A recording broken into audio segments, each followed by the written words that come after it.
नमस्कार, टैक्स गुरु में आपका स्वागत है। जी हाँ, आपको पता है ना कौन सा महीना है? जी हाँ, जून का महीना है और इस बार जून का महीना थोड़ा सा जटिल है। ये क्यों जटिल है और इस जटिलता से कैसे निपटें और टैक्स पेयर्स को कैसे सावधानी बरतनी चाहिए, इन सारे मुद्दों पर हम बातचीत करेंगे इस खास शो में।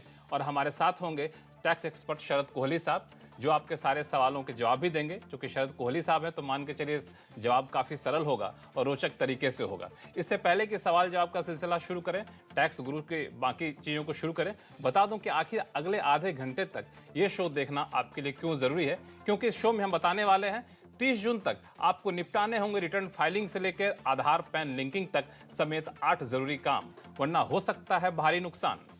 नील जीएसटी कारोबारियों की लेट फी माफ, आप रिटर्न फाइल करने के लिए क्या करना होगा इन कारोबारियों को। अगर लॉकडाउन के दौरान आपका डिजिटल सिग्नेचर सर्टिफिकेट हो गया एक्सपायर और आप नहीं कर पाए रेन्यू, तो भी क्या फाइल कर पाएंगे जीएसटी रिटर्न। इन सारे मुद्दों पर हम बातचीत करेंगे। लेकिन सबसे पहले महत्वपूर्ण मुद्दा जो कि शो की शुरुआत में आपको बताया था मैंने, वह है जून का महीना। इस बार सरकार ने थोड़ा सा बदलाव किया था टैक्स फाइलिंग के नियमों को लेकर के। तो सबसे पहले कोहली साहब ये बताइए हमारे दर्शकों को कि इस बार जून के महीना क्यों ज्यादा जरूरी है बाकी साल के जून के महीनों से टैक्स पेयर के लिहाज से। जो बहुत मशहूर पैन और आधार की जो आपस में, मैं ना उसको लक्ष्मण आपस में शादी कहता हूं, लिंकिंग बोलते हैं। वो लिंकिंग, वो शादी 8 बार टल चुकी है। उसकी 30 जून अब अगली लास्ट डेट है। तो साहब मत भूलिए 30 जून तक अपने पैन और आधार को लिंक करना अनिवार्य है। आपको याद होगा इन्वेस्टमेंट जो आप 31 मार्च तक करते थे, हमने पहले भी शो में बताया था, फिर बता देते हैं कि उसकी 30 जून अब लास्ट डेट है। मतलब 30 जून तक अगर आप इन्वेस्टमेंट करेंगे तो वो आपकी पिछले वाले फाइनेंशियल ईयर में गिनी जाएगी। आपकी मर्जी से इस रिटर्न फॉर्म में आपको इस बात का जिक्र भी करना है।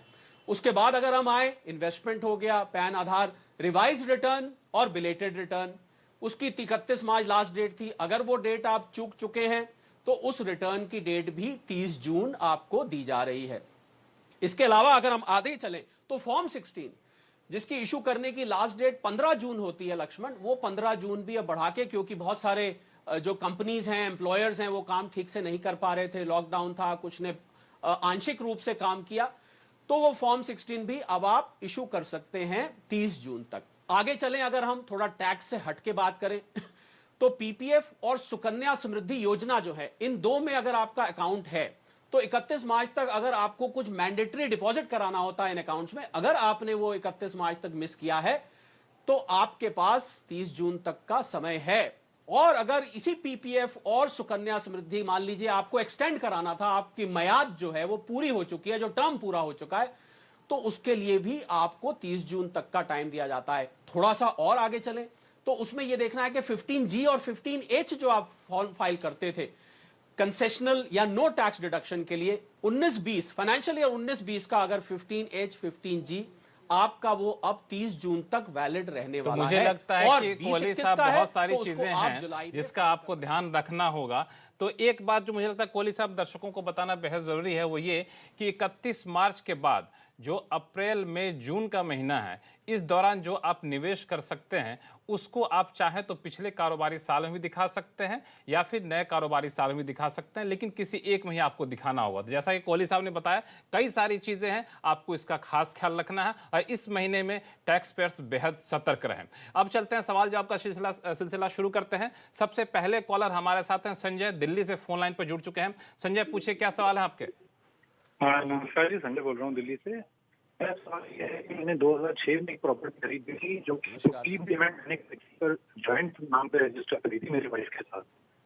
तो बेनिफिशियल ओनर मैं ही हूँ। अब उसको मैंने फरवरी 2020 की लास्ट फाइनेंशियल ईयर में किया है, पर जो बायर है उसमें टीडीएस दोनों का आधा काटा है। ये एक जन टीडीएस काटती है, टोटल वैल्यू में आधा वैल्यू दिखा के 1% टीडीएस दोनों का काटा है। तो मेरा सवाल यह है कि टैक्स की जिम्मेदारी किसकी है? एक तो पेमेंट दी है मेरे जॉइंट अकाउंट वाइफ के साथ, लेकिन वो मेरा फर्स्ट नेम है तो मैं उसको टैक्स में दिखाता हूँ। दूसरा, वो अमाउंट जो है लास्ट फाइनेंशियल ईयर में मिला है, तो अगर मुझे वाइफ को हाफ मनी ट्रांसफर करना है तो फाइनेंशियल ईयर बच गया है। तीसरा, उसमें टैक्स बचाने के लिए बॉन्ड खरीदना है तो किसके नाम पे खरीदना है? वाइफ के नाम पे और मेरे नाम पे अलग अलग, कि सिर्फ मेरे नाम पे उसको टैक्स देना है? क्योंकि ओरिजिनल पेमेंट 100% मैंने कर दिया। देखिए संजय जी, आपकी कहीं बीच बीच में आवाज टूट रही थी, पर मुझे जो मजमून बोलते हैं उर्दू में, और सब्जेक्ट मैटर वो समझ में आ गया कि आप क्या पूछना चाह रहे हो, क्योंकि बहुत सारे करदाताओं को ये दिक्कत आती है। देखिए, आयकर का जो सेक्शन 27 है वो ये स्पष्ट रूप से बोलता है कि जिस व्यक्ति ने पूरा पैसा प्रॉपर्टी खरीदने के लिए लगाया है वो ही डी फैक्टो ओनर कहलाएगा। मतलब यह है कि अगर आपने स्पाउस का आपने कहा अपनी धर्मपत्नी का आपने नाम जोड़ा है, तो उनके नाम जोड़ने से वो प्रॉपर्टी की ओनरशिप उनके पास कम से कम आयकर की दृष्टि से नहीं आती है। तो अब ऐसे में जब टीडीएस कट जाता है तो टीडीएस में समस्या यह आती है कि वो तो बराबर बराबर कट जाता है। तो आपके सामने दो रास्ते हैं। पहला रास्ता यह है कि या तो आपकी वाइफ अपनी रिटर्न फाइल करके उस टीडीएस का रिफंड क्लेम करें, क्योंकि उनके ऊपर कोई कैपिटल गेन या कोई इनकम नहीं बनेगी, क्योंकि वो डी फैक्टो ओनर नहीं है। दूसरा, आजकल इस समस्या को देखते हुए जो जिसने टीडीएस आपका काटा है वो अगर चाहे आपको कोऑपरेट करे, आपका सपोर्ट करे, तो वो उसमें संशोधन करके उनका जो टीडीएस का क्रेडिट है आपके टीडीएस में ला सकता है। तो ये दो आपके पास रास्ते हैं।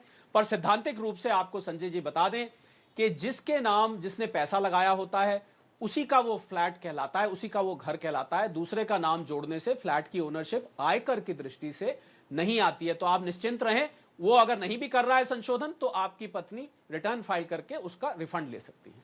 चलिए, अगले कॉलर दिल्ली से ही हमारे साथ हैं राकेश सक्सेना जी। राकेश जी, पूछिए, क्या सवाल है आपके? हाँ, नमस्कार लक्ष्मण भाई और शरद भाई। नमस्कार। नमस्कार। देखिए सब, मैं सीनियर सिटीजन हूँ दिल्ली से। नमस्कार जी।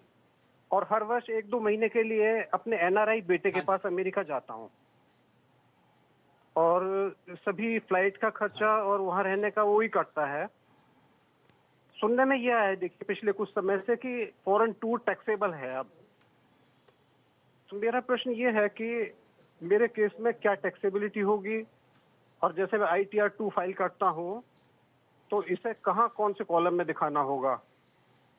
और दूसरा सवाल यह है कि अगर खर्च बेटे की जगह मैं स्वयं करूं सारा, तो क्या टैक्स लायबिलिटी में कोई फर्क पड़ेगा?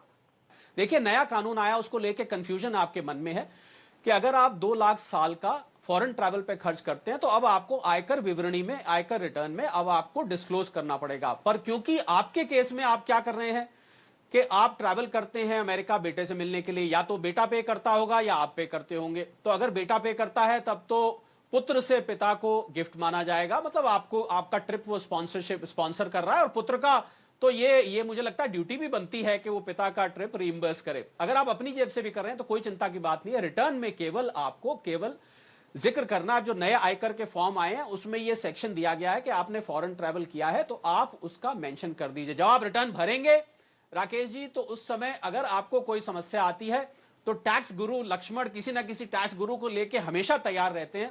आप हमें दोबारा फोन करिएगा अगर आप भरने में कोई भी आपको समस्या आती है, पर आप फिलहाल निश्चिंत हो जाएं, कोई दिक्कत नहीं है। और निश्चित